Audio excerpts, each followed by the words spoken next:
the goals and the framework of like, we want a variety of housing. We want to create more mobility options for people. We want to grow in an affordable way and in a way that's sustainable and as affordable for people, like with medium homes going up, salaries not following that, and wages not following that. We needed to change this code. And like then like next tier of that is like direct development, then where we already have invested. I heard her say maybe this could be the wrap up. So I'm gonna take those goals that you just gave, and I'm gonna add on what I heard. Came on out of the presentation. Sorry. Also, what she said was, hold on, just come back here for a second. Okay. Forget the slide. The other thing she just said, while reiterating the goals of creating a variety of housing options and development pattern that's less water and energy consumptive, more mobility options, and a development pattern we as a city can afford. The overall goal was to protect the unique attributes in the city and the things that we all fed back and said that we loved in the most isolated city of its size, which is increasing open spaces and walkability and updating the 1965 code while being able to have the corner bar and the corner coffee shop. That corner bar must have a little bit of food, but what the future of Boise is going to look like is going to be greater and easier density along the best in class transit corridors.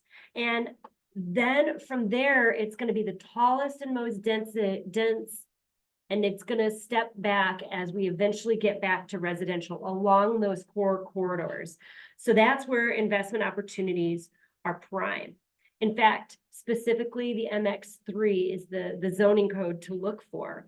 And those areas where Jessica was so kind, and this was Jessica from the city of Boise, the planning department, she said those areas specifically are State Street, Vista, Fairview, and then areas with pathways. And so that's going to be your Federal Way and your Greenbelt, as well as areas where there's already community stuff going on, like your Micron and your Boise Town Square Mall.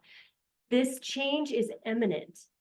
We cannot ignore change, and we have a fully growth-based economy, love it or hate it. And so they are funneling the growth into these areas. And as investors, that's something that we should care about. What the people wanted was more Hyde Parks and Bound Crossing. So that's what they're going to get. There's going to be more and easier ADUs, and that should have a host of opportunities, which always come with problems, as does the big parking conundrum that we went into a little bit. But there's going to be incentives for sustainability and for affordability. And it's going to be easier to get stuff done through staff approvals if you are on plan. And that's what I've heard Jessica say tonight. Well done. Thank you, Jessica. This has been amazing. So, this is Jessica Szelag with the city of Boise. This is AVID Investors. We have a ton of questions, and you maybe even have a few more slides, but you said recap and you started going through it, so we did it. Perfect. I'm Stacy with Swope Investment Properties. Thank you.